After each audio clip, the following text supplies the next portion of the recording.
Cynthia est une passionnée du bâtiment. Elle est inscrite en première année de BET au Centre de perfectionnement des métiers du bâtiment. Pantoron, deuxième année, partage cette même passion depuis son enfance. Pour moi, ça se passe bien. Moi-même, j'aime le carrelage. J'aime ça, j'adore ça même. Partout où je passe, je vois le carrelage sur les murs. Bon, ça m'a tiré à le faire. Au Centre de perfectionnement des métiers du bâtiment de Koumassi, la question du genre n'est pas un problème. Les filles s'intéressent de plus en plus à ces métiers. Quand je vois mes camarades pour la pause, je me suis dit, si les garçons font, pourquoi moi ne pas faire aussi? Situé dans la commune de Koumassi, zone industrielle, ce centre existe depuis 1963. Ici, nous recevons des élèves à partir de la classe de 3e pour différentes filières. Chantier gros œuvres, en électricité bâtiment, en installation sanitaire, en revêtement sur les murs et en peinture et staff. À la fin de notre formation, nous avons une banque de données de nos anciens stagiaires. Certaines entreprises de la place nous font appel et nous essayons de les satisfaire. Nous avons également des cours de perfectionnement destinés aux travailleurs. En plus de la formation théorique qu'ils reçoivent, ces élèves font aussi de la pratique en atelier. On y accède soit par voie de concours d'entrée, soit par orientation ou encore par passerelle. Chaque année, le centre de Grand Brûlé d'Abidjan en Côte d'Ivoire reçoit plus de 400 patients dont une forte proportion présente des brûlures graves. Parmi ces patients, 40% sont des enfants et 30% des jeunes de 20 à 30 ans.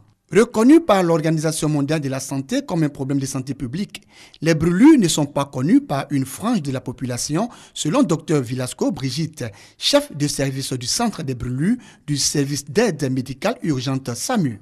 Des propos tenus à l'occasion du 6e congrès panafricain des brûlures, congrès organisé pour la première fois dans un pays francophone. Ce congrès, en fait, revêt un caractère, je dirais, historique, parce qu'en fait, ça marque dans les brûlés, ça marque une étape importante, c'est effectivement la panafricanité, puisque là, on a les pays francophones, les pays anglophones ensemble. Le gouvernement ivoirien, à travers la ministre de la Santé et de la lutte contre le sida, entend apporter sa contribution à ce 6e congrès panafricain des brûlures. Raymond Goudou Kofi s'est dit heureuse du choix de la Côte d'Ivoire. Le président de la République de Côte d'Ivoire, son Excellence M. Alassane Ouattara, accorde de l'importance à ce congrès et à la coopération sud-sud. Aussi, ce 6e congrès est-il un réel défi qui devrait permettre un renforcement des échanges en matière de santé publique, de protection sociale, d'enseignement supérieur et de recherche scientifique. Durant 3 jours, les représentants des 20 pays participants seront formés par des experts américains. Conférences, tables rondes, ateliers et communications seront au centre de ce congrès.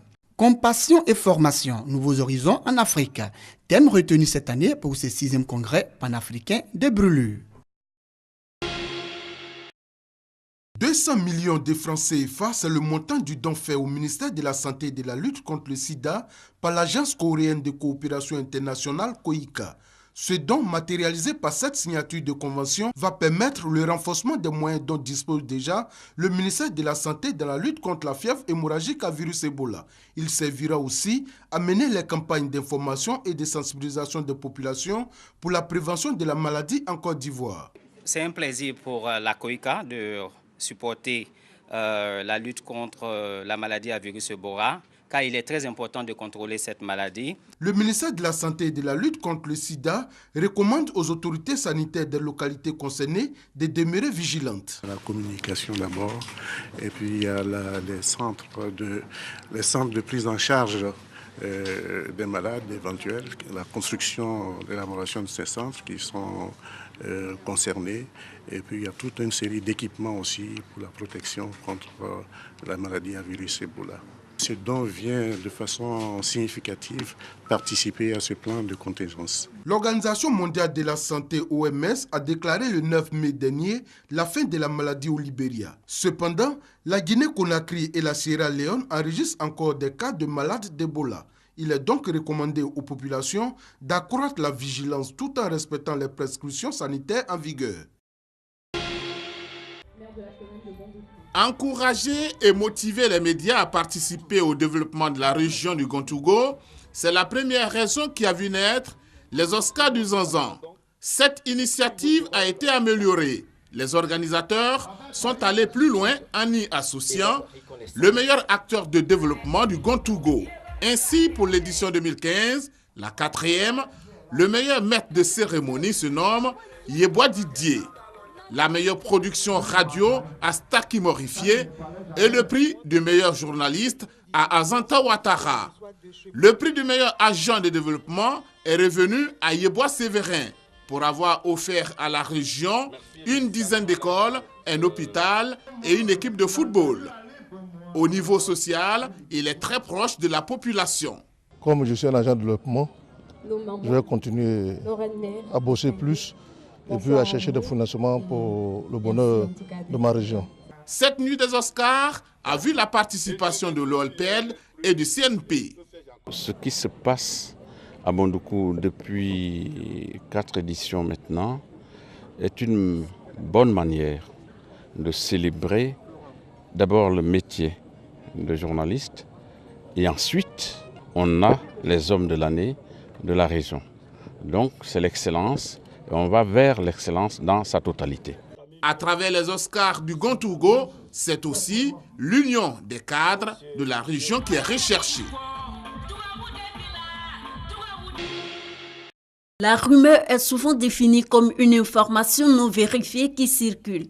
Ce type d'information infondée est parfois perçu comme la véritable information par certaines personnes au point de nuire à tous les niveaux. Comment combattre la rumeur? La recette à travers les pages de Anatomie de la rumeur de Cass Stanton, auteur américain. L'auteur ici, il travaille avec l'administration Obama et du coup, il nous partage son expérience. Et en plus de cela, il fait cette analyse à la lumière de la psychologie sociale et humaine.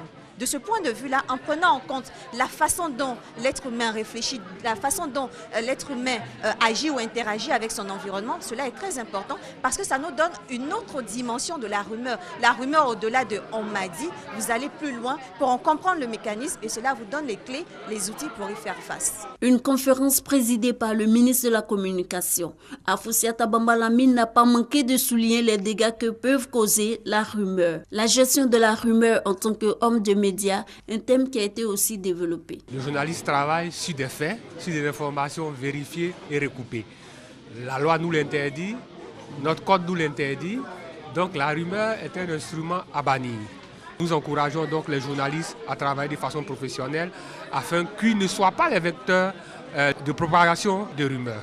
Anatomie de la rumeur, une conférence jugée enrichissante par les participants. Ce sont les rumeurs qui ont fait qu'on a connu cette grande crise en Côte d'Ivoire. Il faut que les Ivoiriens soient dans la réalité, soient dans le vrai, pour ne pas écouter n'importe quoi. Cass Stanton, auteur de l'Anatomie de la rumeur, a enseigné le droit dans les universités de Chicago et de Harvard avant de devenir administrateur juridique de la Maison-Blanche. Situation extrêmement tendue au Burundi après qu'un général a annoncé la destitution du président Nkurunziza, annonce démentie par la présidence qui parle de tentative de coup d'État échouée. Des soldats loyalistes ont tiré en l'air face à des civils rassemblés devant la radio-télévision nationale à Bujumbura, la capitale. Depuis que le chef d'État sortant a indiqué qu'il briguait un 3e mandat, le pays traverse une crise qui a déjà fait une vingtaine de morts.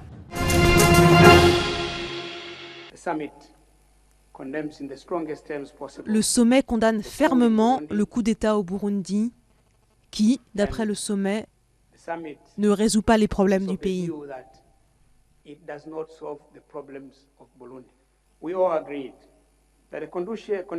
Nous sommes tous d'accord pour dire que les conditions ne sont pas propices à des élections au Burundi. Nous demandons donc aux autorités du pays de repousser les élections à une date qui ne se situe pas au-delà du mandat du gouvernement actuel.